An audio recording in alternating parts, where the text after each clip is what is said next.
23۔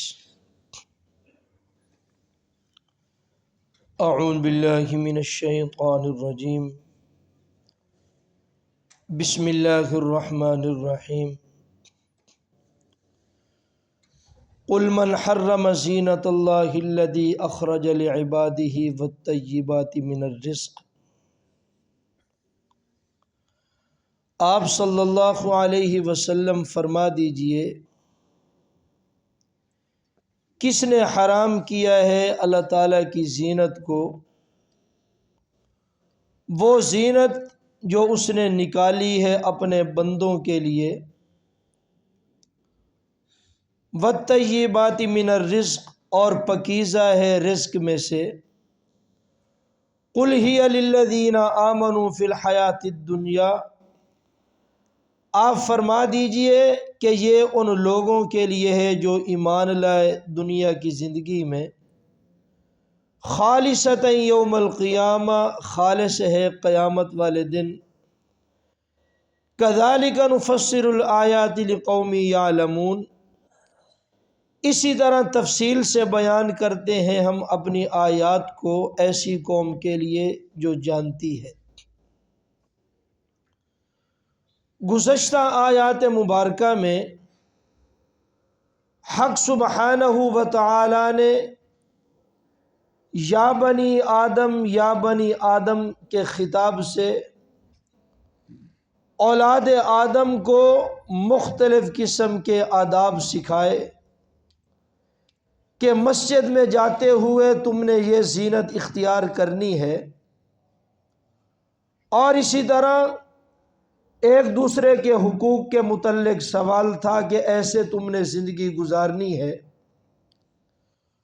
اور مشرکین کی بات بھی آپ نے تفصیل کے ساتھ سنی کہ جس وقت وہ حج کے لیے آتے، کبھی وہ گوشت اور انڈا اور اسی طرح مچھلی کو اپنے اوپر حرام کر لیتے، اور کہا کرتے تھے کہ ہم یہاں حج کے لیے آئے ہیں، کھانے پینے کے لیے نہیں آئے۔ اور کبھی کہا کرتے تھے کہ ہمارے آباء و اجداد ایسے کرتے تھے، اور کبھی ان فحش اور ناجائز کاموں کی نسبت اللہ تعالیٰ کی طرف کر دیتے کہ رب تعالیٰ نے ہمیں ان باتوں کا حکم دیا ہے۔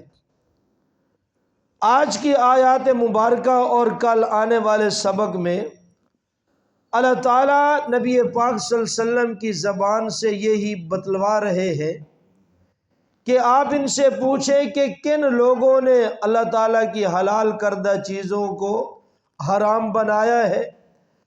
جو اصل رب تعالیٰ کی حرام کردہ اشیاء ہیں ان کی طرف توجہ نہیں، اور اپنی طرف سے حلت و حرمت کے مسائل بنا کر گھڑ کر لوگوں کے سامنے پیش کرتے ہو۔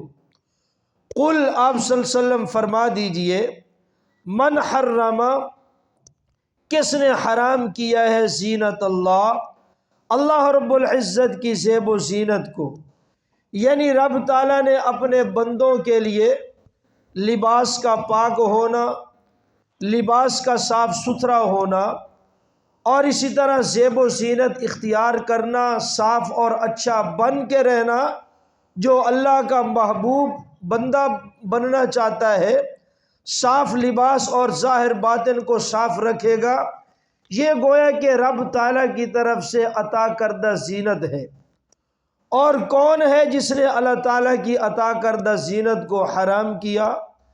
وہ زینت جو اس نے اپنے بندوں کے لیے نکالی ہے، جیسا کہ اس کی تفصیل پیچھے گزری کہ لباس اور لباس کے بنانے کے جتنے ذرائع ہیں ان سب کو رب تعالیٰ نے پیدا فرمایا۔ کپاس سے لباس بنتا ہے، اس کے خالق اللہ تعالیٰ ہے۔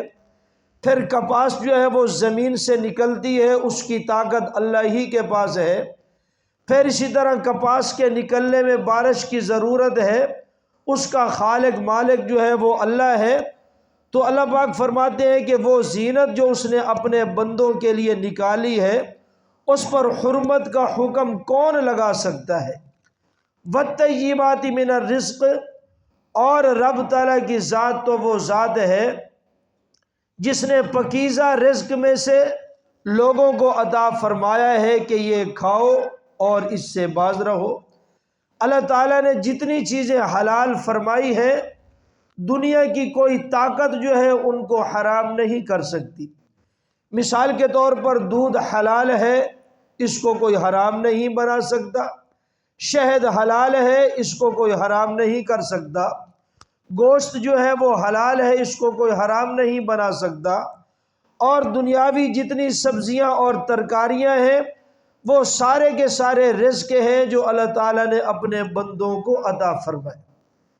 اور 18واں پارہ سورۃ المؤمنون میں ارشاد ہے، یا ایھا الرسل کلوا من الطیبات واعملوا صالحا، اے انبیاء کرام کی جماعت، رزق حلال پکیزہ کھاؤ اور اعمال صالح کرو۔ معلوم ہوا کہ رزق حلال اور پکیزہ کھانے کے بعد انسان کو اعمال صالح کی توفیق ملتی ہے۔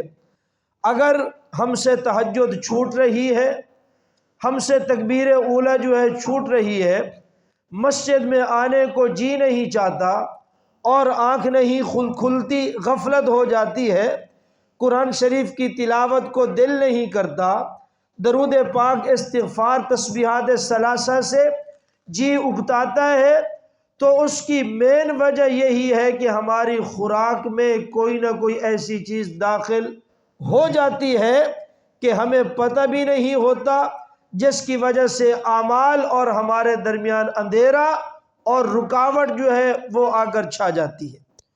اور اولیاء اللہ نے حلال اور حرام کی ایک بڑی پیاری مثال پیش فرمائی ہے کہ ہر آدمی پرکھ سکتا ہے کہ میرا مال حلال ہے یا حرام۔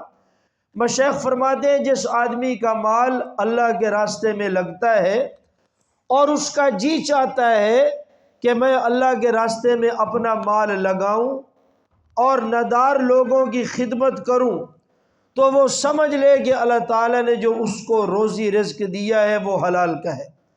اور جس آدمی کا جی چراتا ہے اولیاء اور صلحاء پر خرچ کرنے سے، مساجد مدارس میں خرچ کرنے سے، زکوٰۃ صدقات خیرات نکالتے ہوئے تکلیف جس کو ہوتی ہے، اور دوسرے فضول کاموں میں اس کا جی چاہتا ہے کہ میں ناچنے والوں پر اپنا مال لوٹاؤں، فلاں جگہ پر اپنا مال صرف اور خرچ کروں، دائیں بائیں جو مال کو بکھیرتا ہے، گویا کہ اس آدمی کا مال جو ہے وہ ٹھیک نہیں، اللہ تعالیٰ اس کا مال نیک راستے میں لگوانا گوارا ہی نہیں کرتے۔ یہ معنی ہے والطیبات، اس نے پکیزہ چیزیں عطا فرمائی، من الرزق، اپنے رزق میں سے اور اپنے عطیے میں سے۔ پھر ارشاد فرمایا آپ فرما دیجئے یہ ساری پکیزہ رزق، پکیزہ چیزیں، پکیزہ لباس ان لوگوں کے لیے ہے آمنو، جنہوں نے ایمان قبول کیا دنیاوی زندگی میں۔ یہ دنیا کی جو زندگی ہے یہ ہمارے لیے امتحان گاہ ہے، اللہ تعالیٰ نے یہاں امتحان کے لیے ہمیں بھیجا ہے۔ وہ دیکھنا چاہتا ہے کہ کون ایمان لاتا ہے، یعنی ہماری بات مانتا ہے، اور کون اعمال صالح کرتا رہتا ہے، اور کون اپنی من مرضی والی زندگی گزار کر آتا ہے۔ تو یہ دنیاوی زندگی صرف ایک آزمائش ہے، صرف ایک امتحان ہے، امتحان گاہ ہے۔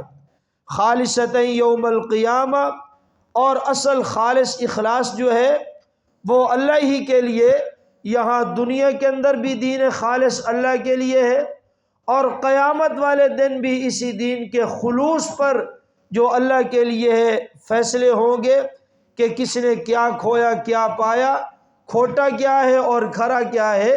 تو اللہ تعالیٰ نے اپنا دین جو ہے خالص اپنے لیے کرنے کا حکم دیا۔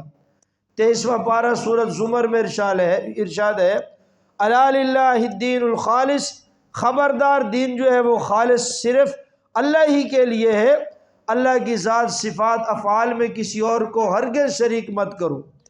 کذالک نفصل الآیات، اسی طرح تفصیل سے ہم بیان کرتے ہیں اپنی آیات مبارکہ کو، لقوم یعلمون، ایسی قوم کے لیے جو کچھ جانتی ہے، جو سمجھ بوجھ اور عقل رکھتی ہے۔ صحابہ کرام کی زبان جو ہے وہ مادری زبان عربی تھی، بہت ساری آیات مبارکہ کو سنتے ہی وہ سمجھ جاتے تھے ان آیات کا مفہوم کیا ہے، اور بعض آیات مبارکہ کا مفہوم اور معنی ان کو بھی پتہ نہیں چلتا تھا۔ نبی پاک صلی اللہ علیہ وسلم کے پاس آتے اور فرماتے کہ حضرت اس آیت کا کیا معنی ہے؟ ہم نے تو یہ سمجھا ہے اللہ کے محبوب اس کا پس منظر اور شان نزول واضح فرماتے کہ یہ فلاں موقع پر اس لیے نازل ہوئی اور رب تعالیٰ کی اس آیت سے یہ مراد ہے۔ آج ہم کہیں کہ ہم اپنی مرضی سے قرآن شریف پڑھ لیں گے اور سمجھ لیں گے، ترجمہ پڑھ لیں گے اور معنی مفہوم اور مسائل نکال لیں گے۔ صحابہ کی اپنی مادری زبان ہونے کے باوجود ان کو دشواری ہوتی، جب تک رسول اللہ صلی اللہ علیہ وسلم ان کو نہ بتاتے تو ہم کون ہیں جو اپنی طرف سے بغیر پڑھے خود بخود معنی نکال لیں؟ اگر خود سمجھنے کی بندہ کوشش کرے تو پھر گمراہ بھی ہو جاتا ہے، معنی کچھ اور ہوتا ہے اور لے کسی اور طرف جاتا ہے۔ اور عربی زبان انتہائی نازک زبان ہے، زبر زیر آگے پیچھے ہو جائے تو معنی میں فرق پڑ جاتا ہے۔ جیسے قرآن شریف میں لفظ ہے من اور ایک لفظ ہے من، من کا معنی جو اور من کا معنی جو ہے سے ہے۔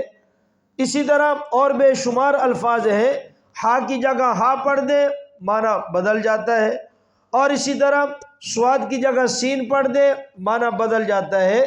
تو اس لیے سیکھنے اور پڑھنے سے ہی بات آتی ہے، اور ادنا درجہ یہی ہے کہ آدمی درس قرآن میں بیٹھ جائے، سن لے، اس کو کافی ساری چیزوں کا پتہ چل جاتا ہے، حلال حرام کا، اور سیدھے راستے پر وہ چلنے والا ہو جاتا ہے۔ تو یہ معنی ہے کہ ہم نے آیات کو تفصیل سے بیان کیا ہے ایسی قوم کے لیے جو شعور رکھتی ہے اور جو جاننا چاہتی ہے، ان کے لیے کوئی مشکل نہیں۔ اللہ تعالیٰ حق بات پر حق طریقے سے چلنے کی ہمیں توفیق نصیب فرمائے اور اپنی من مرضی والی زندگی سے ہم سب کی حفاظت فرمائے۔